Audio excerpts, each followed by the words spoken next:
हाँ जी, नमस्कार दोस्तों। अब हम जो डिटरमाइनर्स का चैप्टर हमारा जो कंप्लीट हो गया था, अब हम कुछ क्वेश्चंस के माध्यम से उनको हल करेंगे। इन क्वेश्चंस को हम सॉल्व करेंगे और इसके साथ में ही हम ये डिटरमाइनर्स का चैप्टर पूरा ख़त्म कर देंगे। इसके बाद हम नया चैप्टर लेंगे। और ये जो एग्जांपल्स हैं, ये कुछ ऐसे एग्जांपल्स हैं जो हमने जो पढ़ा है उन्हीं में से हैं। इनको चलो हम सॉल्व करते हैं। देखिए, पहला क्वेश्चन जो हमारा है, there was traffic on the road, कि रोड पर क्या है, ट्रैफिक है। इसमें हमें 4 ऑप्शन दे रखे हैं, मच, मैनी, फ्यू और ए फ्यू।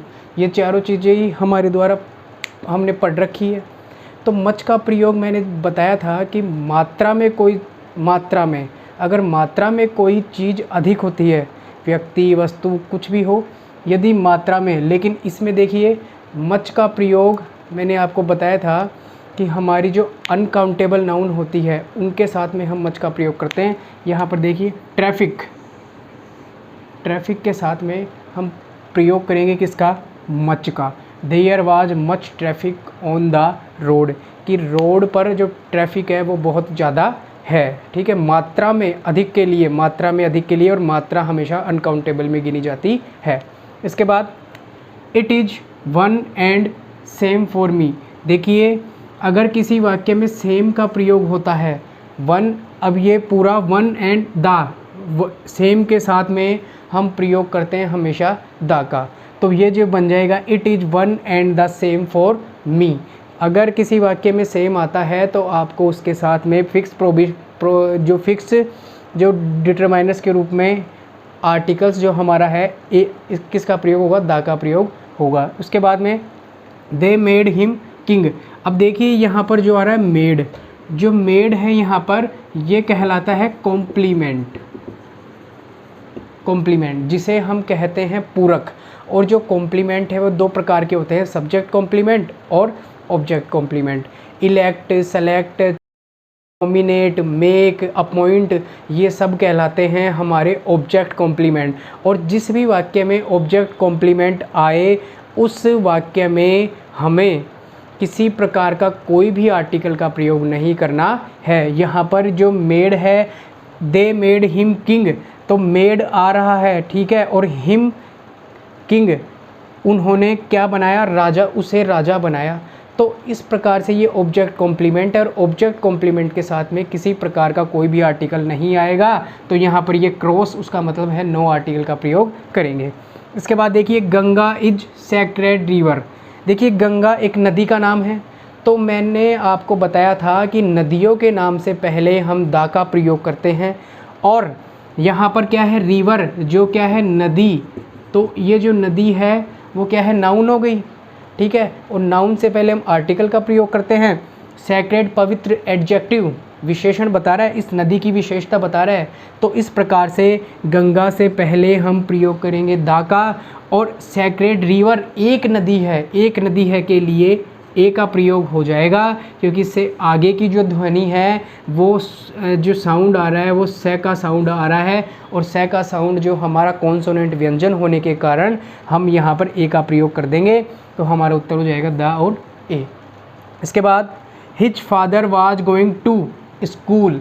अब देखिए, इस सेंटेंस को अच्छे से आप देखेंगे तो पता लगेगा कि उसके पिताजी विद्यालय जा रहे हैं। मैंने आपको कुछ ऐसे शब्द लिखाए थे, school, college, church, temple, prison, jail, ऐसे कुछ शब्द थे जिन पे अगर व्यक्ति उसी प्रयोजन से जाए तो आर्टिकल का प्रयोग नहीं होता है। लेकिन यदि किसी अन्य पर्पस से जाए, अन्य उद्देश्य से जाए कोई अन्य व्यक्ति, तो हम आर्टिकल का प्रयोग करते हैं। अब इस वाक्य में किसी व्यक्ति के पिताजी, किसी बालक के पिताजी स्कूल में जा रहे हैं, तो वो पढ़ने तो जाएंगे नहीं, ना पढ़ाने जा रहे हैं, ठीक है। तो इस प्रकार से किसी से मिलने जा रहे होंगे, टीचर से या स्टाफ मेंबर, एचएम से मिलने जा रहे होंगे, तो इस वजह से यहाँ पर हम प्रयोग करेंगे दा का। क्योंकि अदर पर्पज, मैंने पढ़ाया था कि अगर अदर पर्पज के किसी अन्य उद्देश्य से जाएं तो हम इसमें प्रयोग करते हैं दा का। नेक्स्ट है, स्पोर्ट्स मेक बॉडी स्ट्रॉन्ग। जो खेल है हमारे शरीर को मजबूत बनाते हैं, शक्तिशाली बनाते हैं। तो आप देखेंगे कि बॉडी, जो हमारा शरीर है, बॉडी पार्ट्स शरीर के नाम से पहले, शरीर के अंगों के नाम से पहले हम प्रयोग करते हैं दा का। ठीक है। Next, gold is a precious metal. Gold यानी सोना। अब ये गोल्ड यहाँ पर जो नाउन है वो संपूर्ण सोना, जो सारा जो मतलब सोना है उसके रूप में आ रहा है, सबके लिए आ रहा है कि जो गोल्ड एक तो मटेरियल नाउन है और अनकाउंटेबल नाउन है, आपको पता है। उसके बाद में जो ये प्रीसियस मेटल जो सोना है वो क्या है, एक बहुमूल्य मेटल है, धातु है। ठीक है। तो इसलिए हम यहाँ पर ये सामान्य अर्थ में उपयोग में आ रहा है, न कि विशेष रूप से। इसलिए मेटल से पहले किसी प्रकार का कोई भी ऑब्जेक्ट या कोई भी आर्टिकल नहीं लगता है। इसका उत्तर हो जाएगा क्रॉस, यानी कि नो आर्टिकल। इसके बाद है she is singing song which I like most, कि वह वो गाना गा रही है जो मुझे बहुत पसंद है, या मैं उस गाने को बहुत पसंद करता हूँ, वह वो गाना गा रही है। तो देखिए इसमें सॉन्ग को, जो गाना है उसको क्या कर दिया, इसने विशेष कर दिया, गाने को क्या कर दिया, विशेष कर दिया। तो विशेष के अर्थ में मैंने आपको पढ़ाया था, विशेष के अर्थ में हम प्रयोग करते हैं दा। या तो कोई व्यक्ति या वस्तु, कुछ भी जो नाउन है या तो हमारे द्वारा पहचानी हुई हो या पूर्व में परिचित हो, इसके लिए हम दा का प्रयोग करते हैं। Next example, John Rambler is European. देखो यूरोपियन, यूरोपियन, तो यूरोपियन का मतलब हो गया यूरोप का एक नागरिक। यूरोप का मतलब क्या हो गया, यूरोप का एक नागरिक। तो यूरोपियन से पहले देखिए इसमें आ तो ई रहा है, लेकिन जो ये साउंड है हमें ये का साउंड प्रदान कर रहा है, इसलिए हम यहाँ पर प्रयोग करेंगे किसका, ए का। John Rambler is a European. ठीक है। इसके बाद मे आई आस्क यू क्वेश्चंस। अब देखिए इसमें मे आई आस्क यू क्वेश्चंस में हम देखेंगे few, F you, the few और क्रॉस।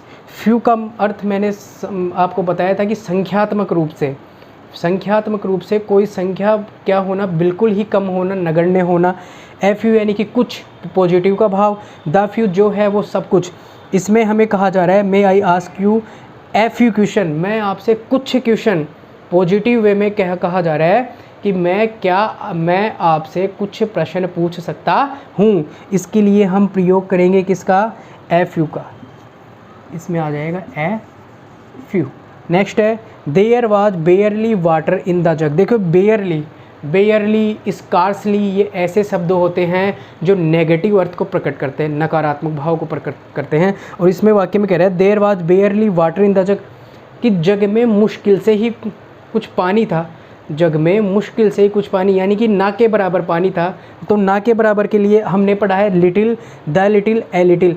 लिटिल का प्रयोग हम अनकाउंटेबल नाउन के लिए करते हैं। तो अनकाउंटेबल नाउन हमारे पास वाटर है, पानी अनकाउंटेबल नाउन है, लेकिन ना के बराबर है, तो नगण्य अर्थ को प्रकट करने के लिए हम लिटिल का प्रयोग करते हैं। किसका प्रयोग करते हैं, लिटिल का। तो इसमें जो हमारा उत्तर हो जाएगा वो हो जाएगा लिटिल।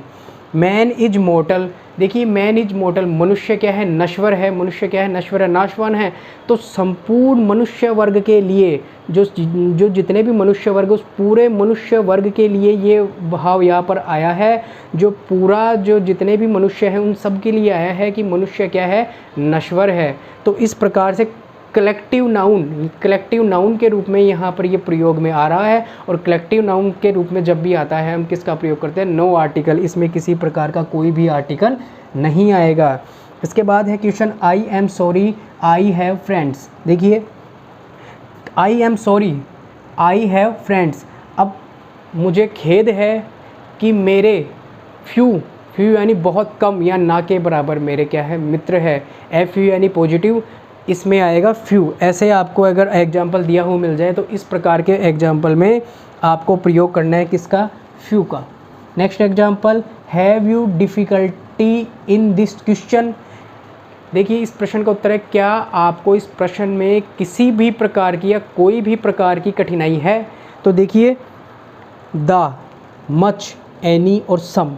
तो हमने पढ़ा था इंट्रोगेटिव सेंटेंस में, हमने पढ़ा था, क्या पढ़ा था हमने, कि अगर एनी का प्रयोग हम कब करते हैं, यदि किसी वाक्य में नेगेटिव और इंट्रोगेटिव का भाव हो, नकारात्मक और इंट्रोगेटिव प्रश्नवाचक चिन्ह या प्रश्नवाचक वाक्य का भाव हो, तो ही हम उसमें एनी का प्रयोग करते हैं। तो इस वाक्य में have you any difficulty in this question. अब देखिए ये क्वेश्चन हो गए 13 क्वेश्चन। अब हम 1-2 क्वेश्चन और हल करते हैं।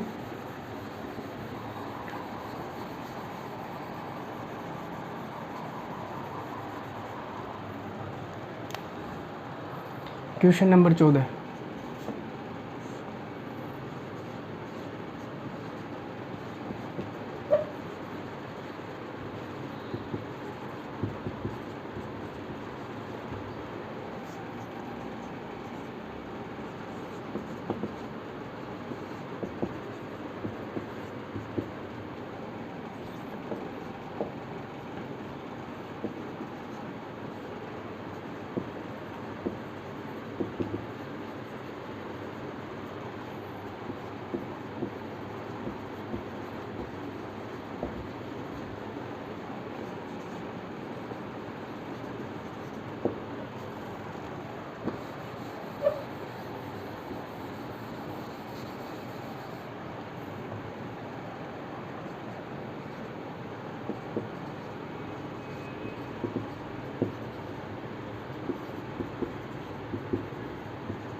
देखिए क्वेश्चन है हमारे, gold of your ring is pure.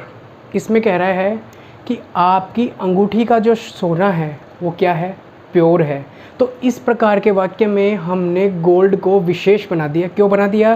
क्योंकि हम कौन से सोने की बात कर रहे हैं, किसी व्यक्ति ने जो कोई अंगूठी पहनी है उस व्यक्ति के अंगूठी के सोने की बात कर रहे हैं। रिंग की जो मतलब गोल्ड है उसकी बात कर रहे हैं। तो उससे क्या हो गया, विशेष हो गया। और किसी भी विशेष नाउन के लिए हम प्रयोग करते हैं किसका, दा का, हमने पढ़ा है। तो इसलिए एक हमने इससे पहले gold is a precious metal जो हमने पढ़ा था, क्योंकि उसमें संपूर्ण को सारे गोल्ड के बारे में बात हो रही थी, लेकिन यहाँ पर किसी विशेष गोल्ड के बारे में बात हो रही है, इसलिए हमने दा का प्रयोग किया है। ठीक है। उसके बाद नेक्स्ट है, I saw boy yesterday, boy was going to market. ठीक है, मैंने कल एक लड़के को देखा और वो जो लड़का था वो कहाँ जा रहा था, मार्केट जा रहा था। तो सबसे पहले देखिए, आई सा बॉय, मैंने एक लड़के को देखा। एक लड़का, मैं उससे परिचित नहीं हूँ। पहले वाले वाक्य में उससे परिचित नहीं हूँ, मैंने एक लड़के को देखा। वो कौन लड़का था, क्या था, मुझे कुछ नहीं पता, लेकिन मेरे लिए वो अनजान व्यक्ति था। अनजान व्यक्ति जिसे हम नहीं जानते, कोई एक, उसके लिए हम प्रयोग करेंगे ए या एन का। देखिए ए या एन, तो ए और एन का प्रयोग मैंने बताया था साउंड के अनुरूप होता है, साउंड के अनुसार होता है। और यहाँ पर हमारा जो साउंड आ रहा है वो ध्वनि दे रहा है हमें बैकी। किसकी ध्वनि दे रहा है, बैकी। बैकी ध्वनि देने के कारण हमने यहाँ प्रयोग कर दिया ए का। इसके बाद नेक्स्ट वाले वाक्य में boy was going to market. अब उसी लड़के के बारे में कह रहा हूँ कि जो वो लड़का था वो कहाँ जा रहा था, मार्केट में जा रहा था, और वही लड़का जा रहा था। पहले वाले वाक्य में मैं उस बच्चे से अपरिचित हूँ, लेकिन दूसरे वाले वाक्य में मैं उस बच्चे के बारे में जान गया कि भाई वही बच्चा है, उसी बच्चे के बारे में दोबारा बात की जा रही है। तो इसके लिए मैं प्रयोग करूँगा किसका, दा का। तो हमारा ऑप्शन क्या सही हो जाएगा, ए और दा। ठीक है, ए और दा। इस प्रकार से हमने ये 15 क्वेश्चन किए और ये डिटरमाइनर्स जो हमारा चैप्टर था वो पूरी तरीके से कंप्लीट हो गया है। आप मेरे द्वारा जितने भी वीडियो जो इसमें डाले गए हैं डिटरमाइनर्स में, आप अच्छे से देखें, उन नियमों को पढ़ें। और ये जो 15 क्वेश्चन हमने किए हैं ये मोस्ट इम्पोर्टेंट क्वेश्चन हैं और आप इनको भी अच्छी तरीके से देखें। और आपसे एक विनती है, अपील है कि इन वीडियो को ज़्यादा से ज़्यादा लोगों के पास शेयर करें, जिनसे वे बच्चे जो किसी कारणवश नहीं पढ़ पा रहे हैं उनको भी पढ़ाई करने का मौका मिल सके। और इस चैनल को सब्सक्राइब करें। धन्यवाद।